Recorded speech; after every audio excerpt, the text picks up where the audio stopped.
ओम शांति। आज है 22 जनवरी 2021। मीठे बाबा के महावाक्य हैं। मीठे बच्चे, तुम बाप के पास आए हो रिफ्रेश होने। बाप और वर्षे को याद करो तो सदा रिफ्रेश रहेंगे।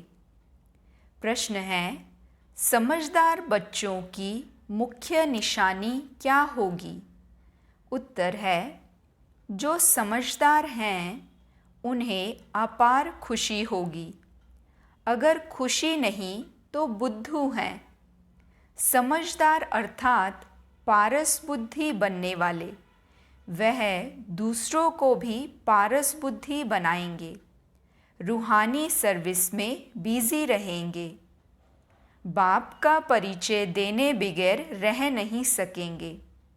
ओम शांति।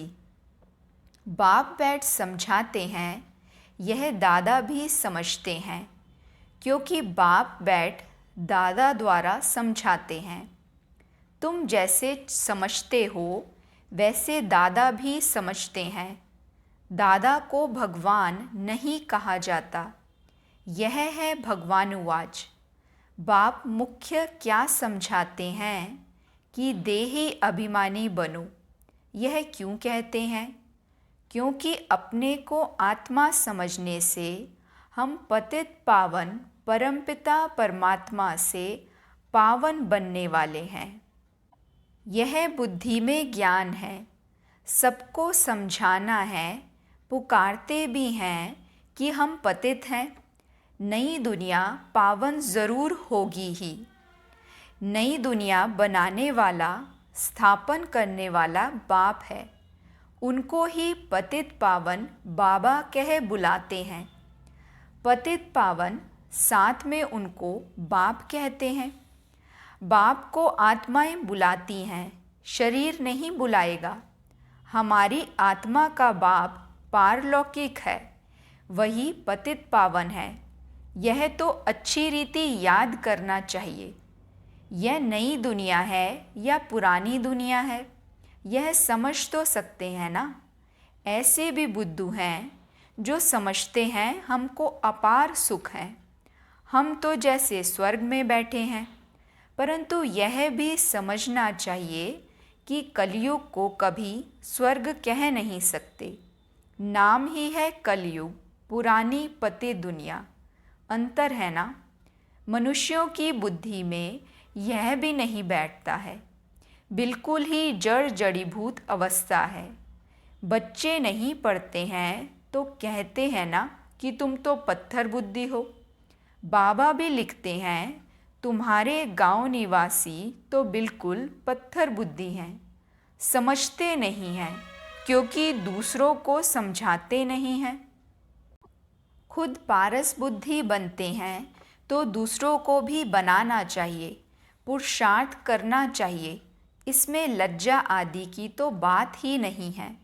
परंतु मनुष्यों की बुद्धि में आधा कल्प उल्टे अक्षर पड़े हैं तो वह भूलते नहीं हैं। कैसे भूलें?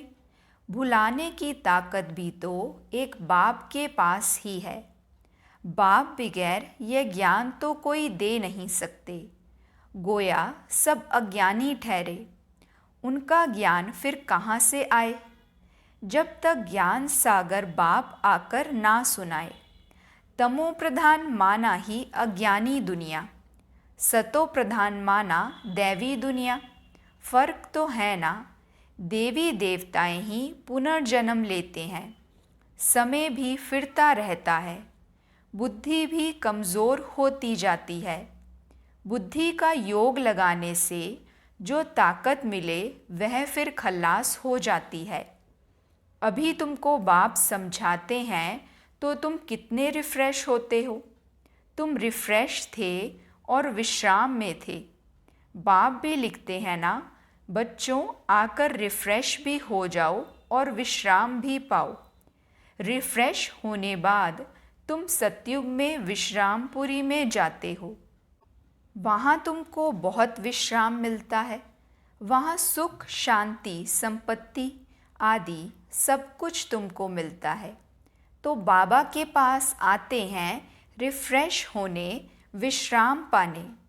रिफ़्रेश भी शिव बाबा करते हैं, विश्राम भी बाबा के पास लेते हो। विश्राम माना शांत, थक कर विश्रामी होते हैं ना। कोई कहाँ जाते हैं विश्राम पाने के लिए, उसमें तो रिफ़्रेशमेंट की बात ही नहीं। यहाँ तुमको बाप रोज़ समझाते हैं तो तुम यहाँ आकर रिफ़्रेश होते हो। याद करने से तुम तमो प्रधान से सतो प्रधान बनते हो। सतो प्रधान बनने के लिए ही तुम यहाँ आते हो। उसके लिए क्या पुरुषार्थ है? मीठे मीठे बच्चे, बाप को याद करो। बाप ने सारी शिक्षा तो दी है। यह सृष्टि चक्र कैसे फिरता है, तुमको विश्राम कैसे मिलता है, और कोई भी यह बातें नहीं जानते, तो उन्हों को भी समझाना चाहिए ताकि वह भी तुम जैसा रिफ़्रेश हो जाएं। अपना फ़र्ज़ ही यह है सबको पैगाम देना। अविनाशी रिफ़्रेश होना है, अविनाशी विश्राम पाना है। सबको यह पैगाम दो। यही याद दिलाना है कि बाप को और वर्षे को याद करो। है तो बहुत सहज बात। बेहद का बाप स्वर्ग रचते हैं, स्वर्ग का ही वर्षा देते हैं। अभी तुम हो संगम युग पर। माया के श्राप और बाप के वर्षे को तुम जानते हो। जब माया रावण का श्राप मिलता है तो पवित्रता भी खत्म, सुख शांति भी खत्म, तो धन भी खत्म हो जाता है। कैसे धीरे धीरे खत्म होता है वह भी बाप समझाते हैं। कितने जन्म लगते हैं। दुखधाम में कोई विश्राम थोड़े ही होता है, सुखधाम में विश्राम ही विश्राम है। मनुष्यों को भक्ति कितना थकाती है। जन्म जन्मांतर भक्ति थका देती है, कंगाल कर देती है। यह भी अब तुमको बाप समझाते हैं। नए नए आते हैं तो कितना समझाया जाता है। हर एक बात पर मनुष्य बहुत सोच करते हैं, समझते हैं कहाँ जादू ना हो। अरे तुम कहते हो जादूगर, तो मैं भी कहता हूँ जादूगर हूँ, परंतु जादू कोई वह नहीं है जो भेड़ बकरी आदि बना देंगे। जानवर तो नहीं है ना, यह बुद्धि से समझा जाता है। गायन भी है सूरमंडल के साज से। इस समय मनुष्य जैसे रीढ़ मिसल है। यह बातें यहाँ के लिए है, सतयुग में नहीं गाते, इस समय का ही गायन है। चंडिका का कितना मेला लगता है। बाबा कह रहे हैं कि जो चंडिका है उसका कितना मेला लगता है। पूछो वह कौन थी, कहेंगे देवी। अब ऐसा नाम तो वहाँ होता नहीं। सतयुग में तो सदैव शुभ नाम होता है। श्री रामचंद्र, श्री कृष्ण। श्री कहा जाता है श्रेष्ठ को। सतयुगी संप्रदाय को श्रेष्ठ कहा जाता है। कलयुगी विशिष्ट संप्रदाय को श्रेष्ठ कैसे कहेंगे। श्री माना श्रेष्ठ। अभी के मनुष्य तो श्रेष्ठ हैं नहीं। गायन भी है मनुष्य से देवता, फिर देवता से मनुष्य बनते हैं, क्योंकि 5 विकारों में जाते हैं। रावण राज्य में सब मनुष्य ही मनुष्य हैं, वहाँ हैं देवताएं। उनको डीटी वर्ल्ड, इसको ह्यूमन वर्ल्ड कहा जाता है। डीटी वर्ल्ड को दिन कहा जाता है, ह्यूमन वर्ल्ड को रात कहा जाता है। दिन सोजरे को कहा जाता है, रात अज्ञान अंधियारे को कहा जाता है। इस फर्क को तुम जानते हो, तुम समझते हो। हम पहले कुछ भी नहीं जानते थे, अभी सब बातें बुद्धि में हैं। ऋषि मुनियों से पूछते हैं, रचता और रचना के आदि मध्य अंत को जानते हो? तो वह भी नेति नेति कर गए, हम नहीं जानते। अभी तुम समझते हो, हम भी पहले नास्तिक थे। बेहद के बाप को नहीं जानते थे। वह है असुल अविनाशी बाबा, आत्माओं का बाबा। तुम बच्चे जानते हो हम उस बेहद के बाप के बने हैं जो कभी जलते नहीं हैं। यहाँ तो सब जलते हैं, रावण को भी जलाते हैं, शरीर है ना। फिर भी आत्मा को तो कभी कोई जला नहीं सकते। तो बच्चों को बाप यह गुप्त ज्ञान सुनाते हैं जो बाप के पास ही है। यह आत्मा में गुप्त ज्ञान है। आत्मा भी गुप्त है। आत्मा इस मुख द्वारा बोलती है, इसलिए बाप कहते हैं बच्चे देह अभिमानी मत बनो, आत्म अभिमानी बनो, नहीं तो जैसे उल्टे बन जाते हो, अपने को आत्मा भूल जाते हो। ड्रामा के राज को भी अच्छी रीति समझना है। ड्रामा में जो नूंद है वह हूबहू रिपीट होता है, यह किसी को पता नहीं है। ड्रामा अनुसार सेकंड बाय सेकंड कैसे चलता रहता है, यह भी नॉलेज बुद्धि में है। आसमान का कोई भी पार नहीं पा सकते हैं, धरती का पा सकते हैं। आकाश सूक्ष्म है, धरती तो स्थूल है। कई चीज़ों का पार पा नहीं सकते, जबकि कहते भी हैं आकाश ही आकाश, पाताल ही पाताल है। शास्त्रों में सुना है ना, तो ऊपर में भी जाकर देखते हैं, वहाँ भी दुनिया बसाने की कोशिश करते हैं। दुनिया बसाई तो बहुत है ना। भारत में सिर्फ एक ही देवी देवता धर्म था और खंड आदि नहीं था, फिर कितना बसाया है, तुम विचार करो। भारत के भी कितने थोड़े टुकड़े में देवताएं होते हैं। जमुना का कंठा होता है, दहली परिस्तान थी, इसको कब्रिस्तान कहा जाता है, जहाँ अकाले मृत्यु होती रहती है। अमरलोक को परिस्तान कहा जाता है, वहाँ बहुत नेचुरल ब्यूटी होती है। भारत को वास्तव में परिस्तान कहते थे। यह लक्ष्मी नारायण परिस्तान के मालिक थे ना। कितने शोभावान हैं, सतो प्रधान है ना। नेचुरल ब्यूटी थी, आत्मा भी चमकती रहती है। बच्चों को दिखाया था कृष्ण का जन्म कैसे होता है। सारे कमरे में ही जैसे चमत्कार हो जाता है। तो बाप बच्चों को बैठ समझाते हैं, अभी तुम परिस्तान में जाने के लिए पुरुषार्थ कर रहे हो। नंबरवार तो ज़रूर चाहिए, एक जैसे सब हो ना सकें। विचार किया जाता है इतनी छोटी आत्मा कितना बड़ा पार्ट बजाती है। शरीर से आत्मा निकल जाती है तो शरीर का क्या हाल हो जाता है। सारी दुनिया के एक्टर्स वही पार्ट बजाते हैं जो अनादि बना हुआ है। यह सृष्टि भी अनादि है, उसमें हर एक का पार्ट भी अनादि है।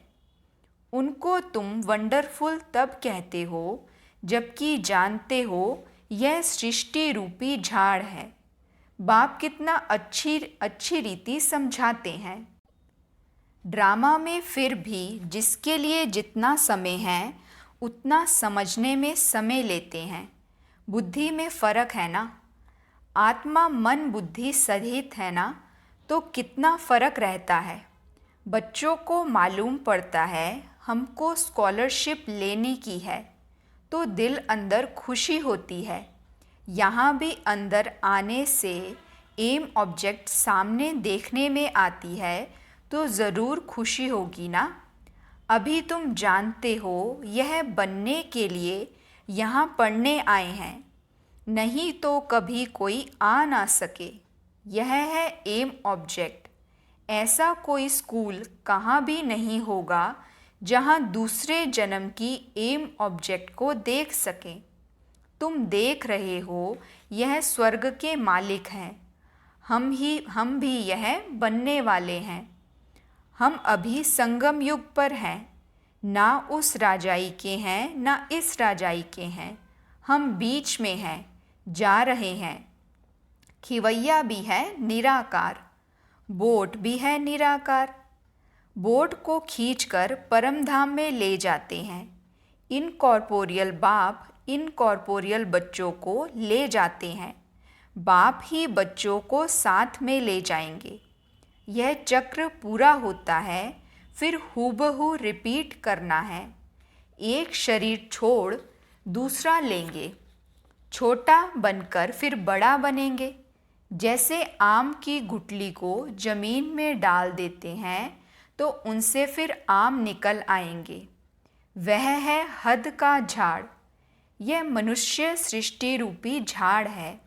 इनको वैरायटी झाड़ कहा जाता है। सतयुग से लेकर कलयुग तक सब पाठ बजाते रहते हैं। अविनाशी आत्मा 84 के चक्र का पाठ बजाती है। लक्ष्मी नारायण थे जो अब नहीं हैं। चक्र लगाए अब फिर यह बनते हैं। कहेंगे पहले ये लक्ष्मी नारायण थे, फिर उन्हों का यह है लास्ट जन्म ब्रह्मा सरस्वती। अभी सबको वापस जरूर जाना है।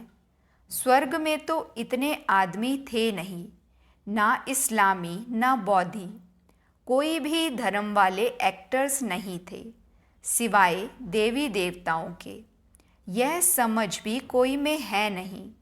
समझदार को टाइटल मिलना चाहिए ना। जितना जो पढ़ता है नंबरवार पुरुषार्थ से पद पाता है। तो तुम बच्चों को यहाँ आने से ही यह एम ऑब्जेक्ट देख खुशी होनी चाहिए। खुशी का तो पारावार नहीं। पाठशाला व स्कूल हो तो ऐसा है, कितनी गुप्त परंतु ज़बरदस्त पाठशाला है। जितनी बड़ी पढ़ाई उतना बड़ा कॉलेज। वहाँ सब फैसिलिटीज़ मिलती हैं। आत्मा को पढ़ना है, फिर चाहे सोने के तख्त पर चाहे लकड़ी के तख्त पर चढ़े। बच्चों को कितनी खुशी होनी चाहिए, क्योंकि शिव भगवानुवाच है ना। पहले नंबर में है यह विश्व का प्रिंस। बच्चों को अब पता पड़ा है।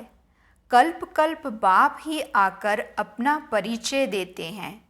मैं इनमें प्रवेश कर तुम बच्चों को पढ़ा रहा हूँ। देवताओं में यह ज्ञान थोड़े ही होगा। ज्ञान से देवता बन गए, फिर पढ़ाई की दरकार नहीं। इसमें बड़ी विशाल बुद्धि चाहिए समझने की। अच्छा, मीठे मीठे सिकिलदे बच्चों प्रति माता पिता बाप दादा का याद प्यार और गुड मॉर्निंग। रूहानी बाप की रूहानी बच्चों को नमस्ते। हम रूहानी बच्चों की रूहानी माता पिता बाप दादा को याद प्यार, गुड मॉर्निंग और नमस्ते। शुक्रिया बाबा, शुक्रिया। वहाँ मेरा भाग्य, वहाँ मेरे भाग्य विधाता बाबा। धारणा के लिए मुख्य सार। पहली पॉइंट, इस पतित दुनिया का बुद्धि से संन्यास कर पुरानी देह और देह के संबंधियों को भूल अपनी बुद्धि बाप और स्वर्ग तरफ लगानी है। दूसरी पॉइंट, अविनाशी विश्राम का अनुभव करने के लिए बाप और वर्षे की स्मृति में रहना है। सबको बाप का पैगाम दे रिफ्रेश करना है। रूहानी सर्विस में लज्जा नहीं करनी है। वरदान है, सदा बाप के सम्मुख रह खुशी का अनुभव करने वाले अथक और आलस्य रहित भव। सदा बाप के सम्मुख रह खुशी का अनुभव करने वाले अथक और आलस्य रहित भव। बाबा कहते, कोई भी प्रकार के संस्कार या स्वभाव को परिवर्तन करने में दिल शिकस्त होना या अलबेलापन आना भी थकना है। इससे अथक बनो। अथक का अर्थ है जिसमें आलस्य ना हो। जो बच्चे ऐसे आलस्य रहित हैं, वह सदा बाप के सम्मुख रहते और खुशी का अनुभव करते हैं। उनके मन में कभी दुख की लहर नहीं आ सकती। इसलिए सदा सम्मुख रहो और खुशी का अनुभव करो। स्लोगन है, सिद्धि स्वरूप बनने के लिए हर संकल्प में पुण्य और बोल में दुआएं जमा करते चलो। सिद्धि स्वरूप बनने के लिए हर संकल्प में पुण्य और बोल में दुआएं जमा करते चलो। अच्छा, ओम शांति।